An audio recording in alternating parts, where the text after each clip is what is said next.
আচ্ছা, লাস্ট ব্লগে আমি তোমাদের সাথে শেয়ার করেছিলাম যে আমার কোমরে একটা ইনজেকশন নেওয়া ছিল, আর যেটা খুঁজে পাওয়া যাচ্ছিল না, মানে মেডিসিনটা খুঁজে পাওয়া যাচ্ছিল না, সেটা খুঁজতে খুঁজতে আমরা জেনিত অবধি গিয়েছিলাম। বেলঘরিয়া জেনিত থেকে সেই ইনজেকশনটা নিয়ে এসে আমি অ্যাপেলোতে ওটা পুশ করেছিলাম।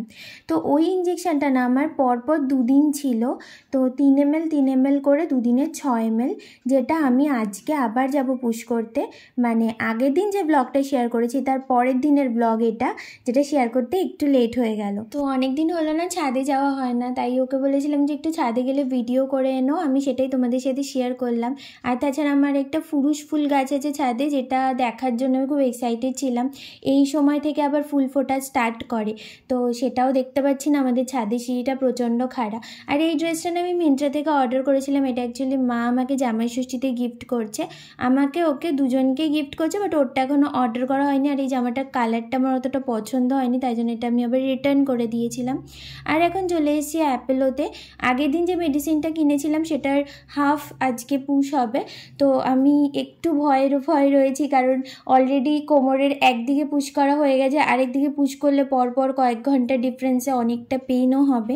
কার্য প্রথম তোমাকে ইঞ্জেকশনে কাঁদতে দেখলাম, কষ্ট হয়েছে? খুব কষ্ট হয়েছে না?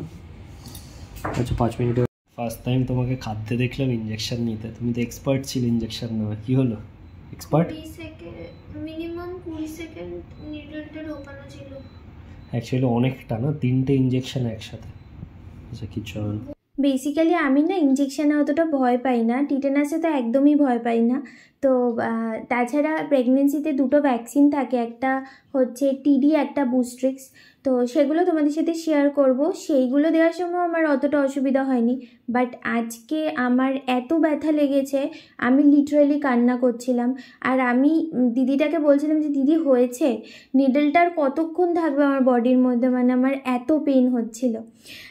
তো যাই হোক, ওখান থেকে আমি ডিরেক্টলি বাড়িতে এসেছিলাম। বাড়িতে মা মাটন বানিয়েছিল, তো মাটন ভাত খেয়ে আর গন্ধরাজ লেবু দিয়ে খেয়ে অনেকটা মানে মনে হচ্ছিলো যে না একটু ভালো লাগছিল। আর এদিকে দেখো আমাদের যে গন্ধরাজ লেবুগুলো, ওগুলো না হিটে এবার প্রচণ্ড পরিমাণ শুকিয়ে গেছে। অন্যান্য বছর যেরকম বেশ অনেকটা রস হয়, বছর সেই অনুযায়ী রস হয়নি বলতে গেলে।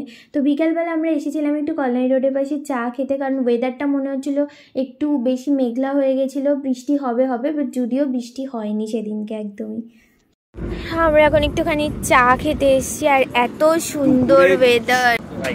কিন্তু দুপুরে জমিয়ে মাটন খাওয়ার পরে একটু হজম করার জন্য, জোরে বলো, তোমার কথা কি শুনতে হয় না। দুপুরে জমিয়ে মাটন খাওয়ার পরে হজম করার জন্য চাই হচ্ছে লিকার চা। লিকার চা তুলেছি।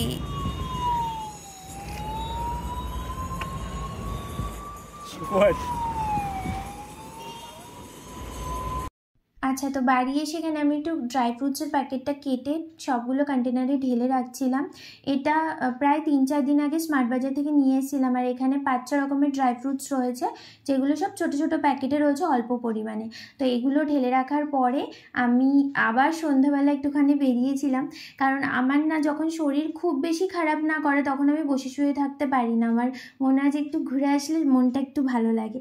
আর আমি না 2 দিনই বহু আর্ট করেছি, মানে একটা থালা আমি 2 দিন মিলে কমপ্লিট করেছি।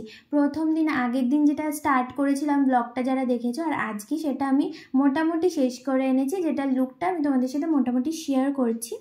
নেক্সট দিন একটা ফটো অ্যাটাচ করে দেবো, আজকে আপাতত আমার কাছে ফটো তোলা নেই। তো এই বহু আর্টটা আমি ফার্স্ট টাইম করলাম, আর এই বহু আর্টটা করতে আমার টোটাল টাইম লেগেছিলো 1 ঘন্টা 2 দিন মিলিয়ে। তো আজকাল চন্দ্রানীর অবস্থা এটাই, ক্যাফেতে এসে ব্ল্যাক টি।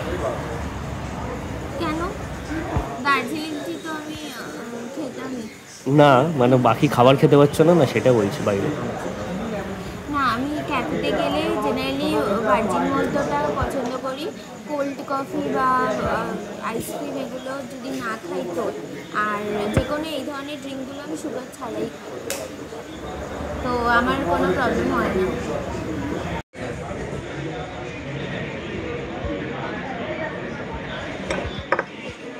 তোমরা তো দেখলে সন্ধ্যাবেলা ক্যাফেতে গিয়ে আমি কি খেয়েছি। ও ফ্রেঞ্চ ফ্রাই আর একটা মিল্ক কফি খেয়েছিল, আমি এক সিপও নিইনি, একটা ফ্রেঞ্চ ফ্রাইও নিইনি। আমি প্রচণ্ড স্ট্রিক্ট হয়ে গেছি আমার খাবার দাবারের সাথে এখন, কারণ আমি অনেক কিছু খেতে ইচ্ছা করছে কিন্তু সহ্য করতে পারছি না। মনে হচ্ছে আমার মানে জাস্ট আমি মরে যাব যখন আমার অ্যাসিডিটি হয়ে দমটা আটকে আসছে। তাই এটা আমাকে নিজেকেই কন্ট্রোল করতে হবে। আর এই ধরনের সিচুয়েশানে আমি জানি না, হয়তো শেষের দিকে ফলস লেবার পেন উঠে যেতে পারে, এরকম অনেকে আমাকে বলছে। সেটার জন্য আমি আরও ভয় পাচ্ছি যে অ্যাসিডিটির সাথে ফলস লেবার পেন রিলেটেড কিনা। তোমরা জানলে কমেন্ট সেকশনে জানিও। যাই হোক, রাত্রিবেলাও একটু চিকেন রান্না করেছিল, আমি জাস্ট এক পিস খেয়েছিলাম। আর এই ব্লগটাকে এখানেই এন্ড করছি। যদি কিছু ভালো লেগে থাকে please like, comment, share and subscribe living on love Bangla. দেখা হচ্ছে নেক্সট কোনো ব্লগে। টাটা।